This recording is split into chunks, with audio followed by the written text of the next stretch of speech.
그러면 오늘 1부에 관련된 이슈를 좀 보도록 하겠는데요. 오늘의 이슈는 사실 진짜 AI가 좋은 건 알겠는데 이제 사람들은 AI도 AI지만 이거를 더 먼저 보는 것 같습니다. 자, 오늘의 주제 네. 공개합니다. 전력, 변압기, 변전소, 전선, 이게 뭔가 이제 너무 강하죠. 굉장히 맞아요. 잘 올라가고 있고 지금 이런 일렉트릭 쇼크, 갑자기 FX, 일렉트릭 이거 아는 척해도 되나 모르겠네. 순간 또 늙은 티를.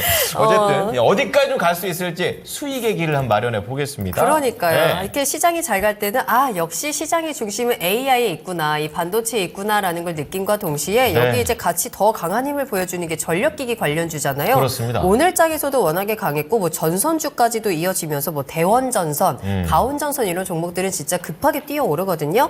이제 전력업계 슈퍼사이클에 대한 전망인까지도 나오고 있기 때문에 계속 끝없이 올라가는 이 관련주들 투자 전략 짜보겠습니다. 네, 제가 찾아봤어요. 원래 잘 안 찾는데 네. 전선이 최근 한 10거래일 동안 누적으로 얼마큼 올랐나? 12%. 그리고 10거래일? 네, 그리고 이 전력 설비는 똑같이 해서 5.8%. 어쨌든 전선이 좀 더 강한 모습을 그러네요. 보여주고 있는데 계속 갈지 보겠습니다. 자, 우선 손여로 팀장부터 여쭤보겠습니다. 자, 지금 사이클의 초입일지 매수기에 대한 게 궁금한데요. 키워드 주신다면요? 네, 외인과 기관 믿고 눌림목 공략이라고 지어보도록 하겠습니다. 네. 자, 이제는 수급을 믿어보자. 말씀해 주셨고요. 김진환 전문가는요? AI 섹터가 바늘이면 전력기기는 실이라고 적었습니다. 그렇습니다. 앞에서 땡기고 뒤에서 밀어주는 그런 관계라고 하는데요. 자, 그럼 손여로 팀장부터 수급적인 측면부터 보도록 하겠습니다. 네, 근데 이거 질문을 누가 쓰셨는지 모르겠는데 네. 굉장히 해맑게 쓰셨네요.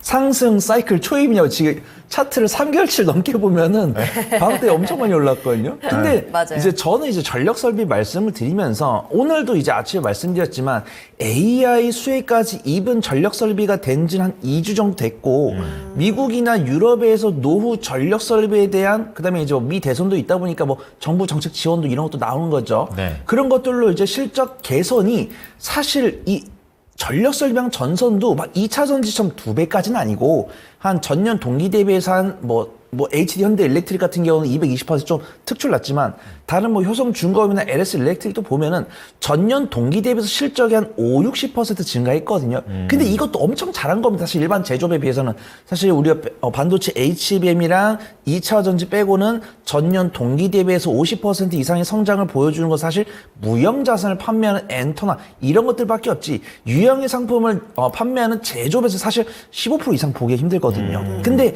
이렇게 40에서 50% 실적을 보여줬는데 AI 관련 모멘텀을 입는다고 하고 있고 네. 지금 우리가 데이터 센터나 이런 것들도 실적이 이제 데이터 센터가 2배 이상 증설이 될 거다. 그다음 전력 설비 수요도 뉴스가 엄청 많아요. 이제 연구 기간도 다양하니까 뭐 어디 덴마크에서 조사 기간은 뭐 2027년까지 뭐 2배, 그 다음에 2030년까지 2.1배 이런 식으로 나오다 보니까 그 성장 기대감이 있는 거죠. 근데 우리가 이 AI 데이터 센터로 인한 실적이 개선이 될 것이다라는 뉴스가 나왔을 때는 이제 앵커님 말씀하신 대로 10거래일 동안 5%, 10거래일 동안 12% 이거는 이 전력 설비랑 전선의 일생에 봤을 때는 되게 좀 하찮은 수치입니다. 근데 바닥 대비 많이 올랐기 때문에 충분히 좀 숨고르긴 해야 되고 눌림목을 공략을 해야 된다라고 2주 내내 말씀을 드리고 있는데 그 눌림목이 나온 거죠. 그래서 그렇죠. 보통 외국인과 기관이 정말 올해 1월부터 3월까지 무섭게 사다가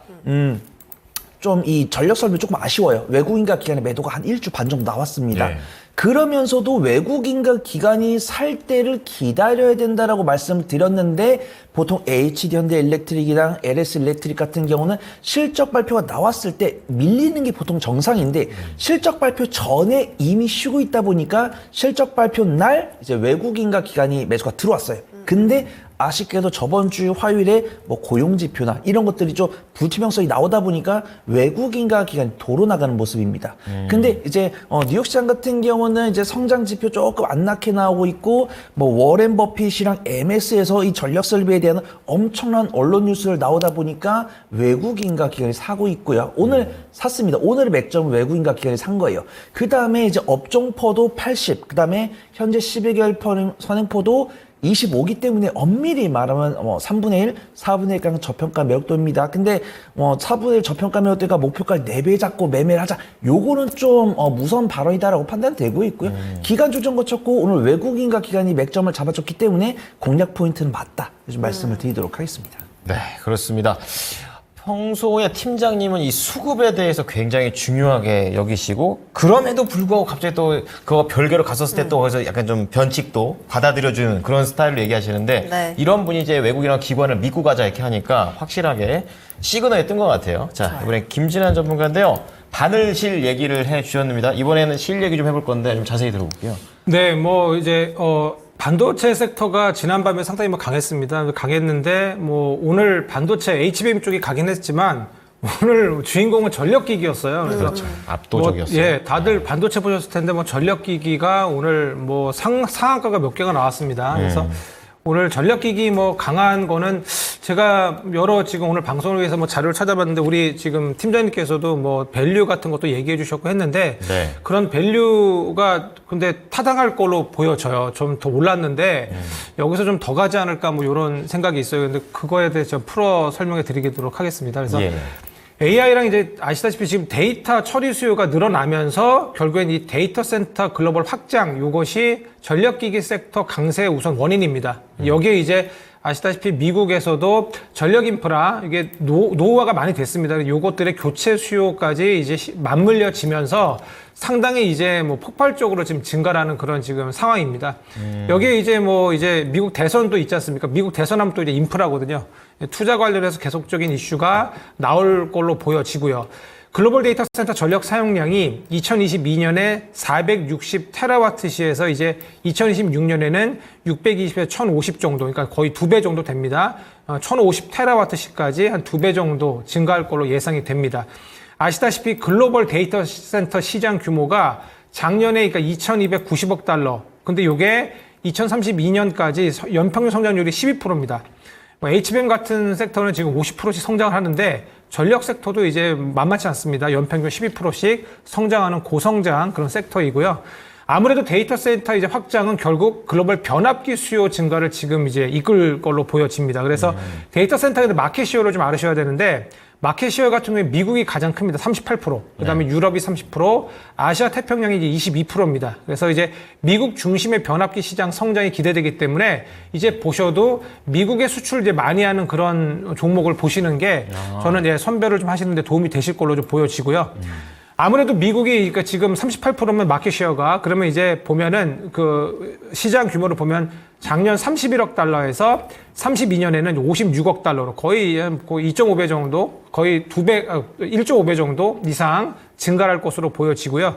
아무래도 이제 전 세계 글로벌 변압 시장을 봐야 되는데 작년 683억 달러에서 32년까지 1195억 달러로 거의 대략 2배 정도 증가하게 됩니다. 그래서 아까 방금 말씀드렸다시피 수출을 좀 많이 하는 그런 기업에 주목하자. 특히 미국에 대한 어떤 수출 확대를 보셔야 될 것 같고요. 여기에 이제 제가 데이터 센터 얘기했는데 미국 인프라 법안 있지 않습니까? 인프라 법안 하면은 떠오르는 게 2차 전지 그리고 네. 요 전기차 충전이에요. 전기차 충전 섹터도 변압기 충전기에도 소형 변압기 들어갑니다. 2차 전지에 또 거기에 또 걸쳐져 있는 게 있군요. 와, 이 디테일. 와, 전기차 쪽도 있어요. 그렇죠. 예, 네. 이쪽도 보셔야 되고요. 예, 그리고 이제 예, 인플레이션 감축법 관련, 그다음에 아까 방금 말씀드린 데이터 센터 확장 관련, 전력기기 수요 여기에 미국 대선 관련 인프라 투자 여러 가지 지금 이슈가 맞물려 있고. 여기 또 이제 숫자로 이제 HD 현대일렉트릭이 또 이제 어닝 서프라이즈 나오면서 또 증명해 보였거든요. 네. 지금 증권사 목표치가 계속해서 상향되고 있습니다. 이런 부분도 뭐 근거 있다라고 보여져요. 이런 부분을 좀 보시면 될 것 같고요. 미국 인프라 법안을 제가 뜯어보니까 결국에는 이 전력기기 현대화 부분 예산이 총 750억 달러를 배정했습니다. 그래서 네.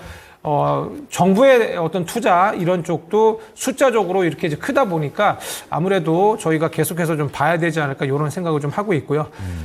그리고 이제 결론적으로 우리 송전하고 이제 배전을 좀 나눠봐야 되는데 네. 송전 변압기 업체가 HD 현대일렉트릭, 효성중공업, LS 일렉트릭 여기에 이제 일진전기까지 저희가 전압기 섹터로 가장 빠르게 처음부터 이렇게 튀어나갔던 종목들입니다. 네. 그리고 배전 변압기 업체가 이제 최근에 조금 이제 뒤늦게 주목받는 게 재룡전기는 뭐 지속적으로 재농산업하고 지속적으로 작년부터 우상향 해왔지만 네. 최근 들어 좀 가파르게 올라가고 있는 섹터 재룡전기, LS 일렉트릭입니다. 그래서 송배전 관련해서 LS 일렉트릭이 지금 둘 다 보이거든요. 그래서 LS 일렉트릭이 좀 뒤늦게 좀 부각되는 모습인데 제가 이제 2부에서 요 관련해서 좀 더 이야기를 좀 드릴 겁니다. 그래서 그런 것들도 보시면 좋을 것 같고요.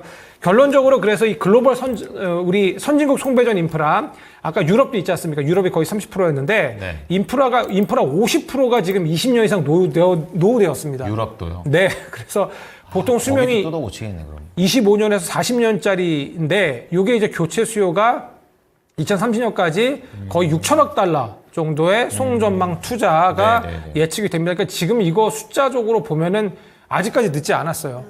예, 그거를 좀 보시라고 제가 숫자적으로 좀 이야기 드리고 있습니다. 그리고 이제 여기에 이제 미국 변압기 공급 부족이 지금 나타나고 있습니다. 저희 이제 공급 부족, 요게 이제 AI 칩에서도 이야기 나오고 급등이 나왔는데 지금 변압기 쪽도 지금 이런 게 공급 부족 현상이에요. 네. 예, 수요 대비해서 공급이 부족합니다. 알고 보니까 변압기 주문되기 이제 리드 타임이지 않습니까? 그게 이제 과거 3년 동안 4배 증가했어요. 가격도 지금 9배 증가를 하고. 그러니까 지금 AI 칩하고 되게 닮아 있습니다. 이 상황이. 그래서 변압기 수주 같은 경우에 수주에서 인도까지 리드 타임 평균 1년 소요되고요. 네. 소형 변압기 같은 경우에 수요가 몰리면 10개월에서 12개월 정도, 중대형 변압기는 거의 24개월까지 증가하는 경향이 좀 있습니다. 그래서 결론적으로 이런 것들은 리드 타임 지연이 공급 부족 현상이 장기화될 것이다. 그러면 뭐 테마는 지속될 것이다. 예, 그거를 보시면 될 것 같아요. 그리고 이제 마지막으로 네. 노동 집약적인 특성이 있다고 합니다. 요게 생산 능력이 이제 확장까지 상당 시간이 소요되기 때문에 네. 진입 장벽도 있고 그다음에 지금 잘하는 회사들이 결국에는 공급을 늘려야지 안 그러면 수요를 이걸 저희가 해소할 수 없어요. 그래서 이런 부분을 감안을 했을 때 그리고 뭐 제가 뭐 HD 현대일렉트릭 이런 수주한 거 보니까 뭐 5조 넘어요. 그래서 이런 것들을 봤을 때 뭐 몇 년 동안 호황이 예상되어지거든요. 물론 이제 주가는 미리 반영이 됩니다. 그래서 지금도 늦지 않았다. 그래서 뭐 대형주 좋아하시는 분들은 HD 현대일렉트릭 같은 종목도 보셔도 될 것 같습니다. 네. 저는 두 분께 궁금한 게 이런 전력과 전선 변압기와 관련된 부분들은 지금 굉장히 초입의 느낌이 느껴져요. 얘기를 쭉 들어보니까. 근데 이제 이게 2차 전지 때에도 이러한 느낌으로 많은 분들께서 사셨고 물론 이제 그 뷰가 바뀌었다는 건 아닙니다. 근데 이제 본의 아니게 또 중장기로 가실까봐 5월 입장에서 봤을 때는 이런 전력과 변압기와 관련된 전략을 짤 때 가장 큰 그림을 그릴 때 매매로 가야 되는 건지 스윙으로 가야 되는 건지 진짜 중장기로 가야 되는 건지 세 가지 중에 혹시 선택할 수 있는 게 있을까요? 저는 이제 매매 관점을 보는 게 맞다고 판단되고 있고요. 저는 아무리 내가 보고 있는 뷰가 저러더라도 네. 누구든지 우리가 이런 관련 종목들이 하루에 3에서 5% 움직이면은 안전하다고 판단되지만 저는 하루에 일간 변동성 15% 이상 발생한 섹터에 대해서는 아무리 나중에 실적이 나오더라도 대응을 해야 된다 그렇게 판단을 하고 있고요. 우리가 물론 이 뭐 HD 현대일렉트릭이나 효성중공업이나 일진전기 만약 이런 종목들이 단 한 번도 21선을 이탈한 적이 없다라고 한다면 중장기적으로 몰고 가겠지만 우리가 정말 이길 수 없는 정말 극단적으로 물가가 안 잡히면서 FOMC에서 기준금리를 인하 안 할 거다라고 하면 사실 버티는 그렇죠. 종목이 없거든요. 네. 만약에 버틸 정도로 이게 강하다 아니면은 뭐 버틸 정도로 뭐 이 기울기 물론 주식이 기울기 이런 게 없지만 원칙이라는 게 있잖아요. 내가 보통 이런 경향이 있으면 버틴다. 근데 이런 경향이 나오면 일단 빠지고 다시 본다. 이런 게 저는 보통 기울기가 25도가 넘어가게 되거나 아니면 21선을 이탈하거나 일주일 안에 돌아왔을 때 아니면은 뭐 21선 이탈했는데 일주일 안에 못 돌아오거나 아니면 정말 추세가 꺾여버렸을 때 이런 상황이 아무리 실적이 나오는 종목이라고 하더라도 매크로 변수를 못 이기는 상황이 내가 한 번이라도 봤다고 한다면 그때부터 매매 대응이고 그 대신에 관심 종목에 지우는 시점은 피크가 나왔을 때 더 이상 성장이 안 보일 때 근데 성장이 있다고 한다면 내가 결코 손절하고 다시 빠져나오더라도 누른목에서 반드시 사서 복수를 해야 된다. 저는 그렇게 생각을 하고 있습니다. 전문가님은요? 아무래도 뭐 고점이긴 하거든요. 네. 지금 제가 차트적으로 봤는데 2020년에 HD 현대일렉트릭 같은 경우에 4,840원이었어요. 네. 근데 이게 지금 올해 보니까 26만 5,500원이거든요. 네. 너무 많이 올라게. 지금 뭐 주봉 월봉 보시면은 좀 네. 어마어마해요. 그래서 뭐 지금 뭐 한미반도체나 뭐 이런 뭐 엔비디아를 능가하는 정도거든요. 그래서 네. 높긴 높아요. 그래서 우리 팀장님께서 뭐 매매 관점이라고 하면은 좀 트레이딩 영역이라는 뜻이거든요. 그렇죠. 많이 프로그램을 해서 저는 알고 있는데, 그래서 저도 높긴 높기 때문에, 그리고 이제 변동성이 높다 보니까 높게 나와요. 뭐 이제 HD 현대일렉트릭 같은 경우에 지난 뭐 4월 16일인가요? 그때 뭐 17% 마이너스까지 네. 갔었어요. 그랬다가 다시 살리는 모습이기 때문에 매매 영역이라는 거 저도 동의를 합니다. 네. 예, 그래서 지금 사갖고 스윙하자, 이거는 저도 조금 불안해요. 전기 붙은 종목들도 막 하루 급등락, 뭐 오늘 상한가 가고 이러는데, 오늘 운 좋게 뭐 장중에 잡았으면 뭐 몇 프로 지금 나시고 이제 상한가에 잠기셔갖고 좋긴 좋으실 텐데, 이게 또 이제 언제 또 반도체가 또 이제 꺾이면 또 같이 꺾일 수도 있고 그런 부분이 있어서, 전문가님이 생각하는 스윙이라는 거는 한 몇 주 얘기하시는 거예요? 그래서 뭐 저는 그러니까 맞아요. 반도체가 가면은 저도 계속 갈 거라고 보여는 예. 져요. 예. 근데 자리는 높습니다. 정말 높기 때문에 기대 수익을 좀 정하고 들어가는 게 어떨까 이런 생각이에요. 그러니까 예를 들어서 지금 너무 높기 때문에 나는 한 5%, 10% 정도 만족한다. 그냥 네. 그렇게 하고 나오시는 단기적인 단기 스윙 정도로 보시는 게 어떨까 합니다. 지금 신규 진입은요. 좋습니다. 네. 자, 5월의 전략입니다. 전망은 좋아요. 하지만 매크로 변수라는 것도 있고 산이 타버리고 있는데 그럼요. 나무가 살 수가 없잖아요. 자, 그리고 기술적인 흐름에서 고점이기 때문에 이 부분을 좀 대응하자라는 측면에서 우선은 매매 전략 말씀 좀 드리도록 하겠습니다. 네. 자, 그러면 네. 조금 더 우리가 안전하게 좀 매매 전략을 짜기 위해서는 종목 선택도 굉장히 중요할 것 같아요. 그럼요. 네. 굉장히 많은 종목들이 뭐 상한가도 말씀해 주셨지만 워낙에 큰 상승률을 보여왔기 때문에 그래도 이 종목을 선택하면 조금 더 안전하게 수익을 챙겨갈 수 있겠다 하는 종목들을 찾아봐야 될 것 같은데, 중요합니다. 일단 크게는 대형 전력기기 쪽으로 집중을 하느냐 아니면 소형 변압기 쪽으로 집중을 하느냐, 이렇게 좀 나눠보도록 할게요. 예. 손유라 팀장님께서는 어떤 쪽으로 좀 더 점수를 주시겠어요? 네, 제가 뭐 시장 브리핑을 드리기 위해서 이해를 도와드리기 위해서 대형 전력 설비 말씀을 드린 거지만 탑픽을 사실 전력 설비에 뽑으면 채널이 돌아갑니다. 그래가지고 조금 작은 종목을 좀 소개를 드리려고 해요. 그래서 네. 일진전기를 소개를 드릴 거고, 네네. 매매를 못하신 분들 당연히 HD현대일렉트릭, 효성중공, LS일렉트릭을 하셔야 됩니다. 이 종목들은 내가 분할 매수만 하고 정신 똑바로 차리고 분할 매수하면은 언제든지 수익을 낼 수 있는 종목들이에요. 근데 물론 뭐 그렇게 모아가서 수익을 내고자 지금 방송을 보신 건 아닐 테니까 상대적으로 빠른 기간 안에 기대 수익률을 크게 가져갈 수 있는 종목은 제 일진전기다라고 판단하고 있고요.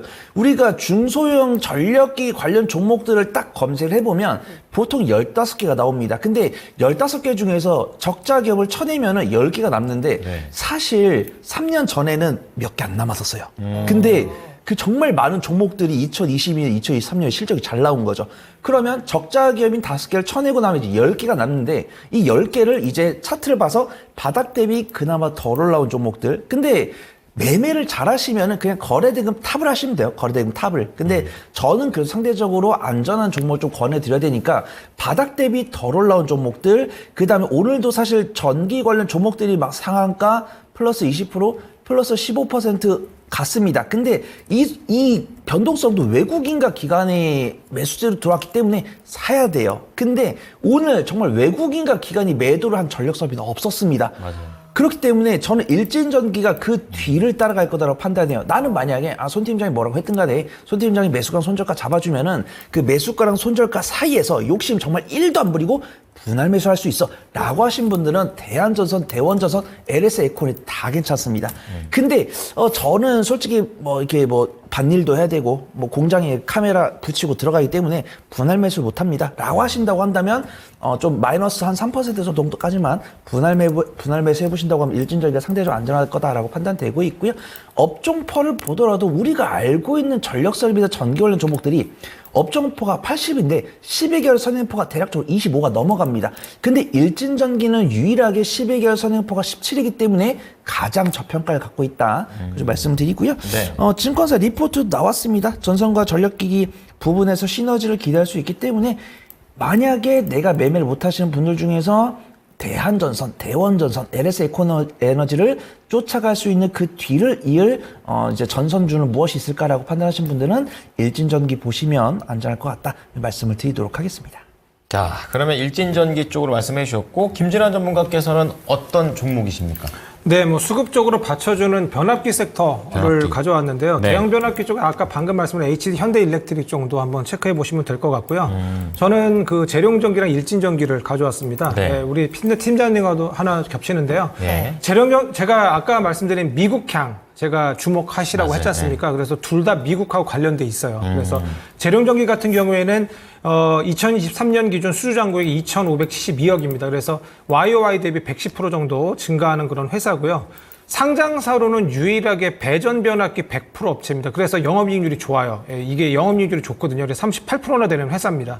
영업이익률이 지금 50% 되는 리노공업이 네. 잘 가는 것처럼 반도체 섹터, 이것도 상당히 영업이익률이 좋아요. 그래서 이게 수급이 좋은 것 같습니다. 기관이 계속해서 사는 모습이거든요. 송전 변압기 대비해서 고마진 사업입니다. 아까 요 배전 변압기가. 그래서 이 배전 변압기 같은 경우에는 소품종 대량 생산 체제이기 때문에 수익성이 좀 확대되는 그런 부분이 있습니다. 그래서 이게 데이터 센터에 들어가요. 그래서 데이터 센터양 배전 변압기 수주 기대감이 있으니까 아무래도 AI 관련해서 좀 기관이 좀 끌어올리는 모습에 요거를 좀 주목을 하고, 여기에 이제 판매 단가 어떤 상승 관련해서, 그리고 구리 가격 이제 상승을 하게 되면 제품 가격으로 이제 전가를 시켜버립니다. 그래서 제품 가격 상승으로 이어지거든요. 그러니까 구리 가격 상승의 모멘텀도 있고, 아까 방금 말씀드린 수출 비중이 상당히 높습니다. 81%나 되는데 저압 변압기가 주력입니다. 그래서 이런 미국향 수주 급증, 그거에 초점 맞추신다면, 그러니까 작년에 80%까지 수출 비중이 증가했거든요. 네. 그걸 보시면 되겠고요. 일진전기 같은 경우에는 글로벌 유일의 전선도 있고 중전기, 즉 변압기랑 차단기 같이 얘기하는 건데 이것들을 동시에 생산하는 업체입니다. 그래서 작년 매출액 비중이 전선이 좀 높았어요. 80%. 그다음에 아까 중전기, 즉 변압기나 요 차단기 쪽이 20%인데 영업이익 같은 경우에는 중전기 쪽, 변압기 쪽에서 좀 수익이 많이 났습니다. 예, 그래서 요런 중전기 쪽 매출액이 전년 대비 16% 증가를 좀 했는데, 이게 결국에는 이 회사의 전사이익 성장을 좀 견인했어요. 즉 결국에는 변압기 쪽이 상당히 좋았다. 네. 예, 그걸 보시면 되겠고, 국내 매출이 좀 높은데 미주 지금 7.2% 정도의 매출이 좀 발생을 하는데, 그게 중요한 게 아니라 이제 미래를 봐야 되지 않습니까? 그렇죠. 미국 수출 확대를 위해 캐파를 증설을 합니다. 예, 제가 캐파 증설 되게 중요하다고 했지 않습니까? 맞아요. 네. 그래서 이 부분, 지금 작년 11월에 미국향 4,318억 규모 초고압 변압기 수주를 했습니다. 그때 최초 주목받았을 기억이 나는데요. 이게 2026년까지 5년간 공급합니다. 그래서 작년 수주 잔고는 13억 달러이기 때문에 YOY 112% 증가하는 그런 회사예요. 그래서 이 종목도 해외 거의 72% 매출이 잡히는 그런 회사이기 때문에 네. 앞으로 좀 계속해서 보시면 어떨까 합니다. 자, 1부의 핵심 코너입니다. 이슈 팔로우와 관련해서 오늘 이런 이 전기, 변압기 이쪽에 대해서 다들 되게 좋게 보시는데 네. 전체적인 뷰는 계속해서 초이외 근처, 하지만 좀 약간의 변동성이 있을 만한 요소가 있고요. 손연호 팀장께서는 그중에서도 일진전기를 말씀해 주셨고, 김진환 전문가는 일진전기 그리고 플러스로 재룡전기까지 말씀을 해드렸으니까 투자에 참고하시기 바랍니다.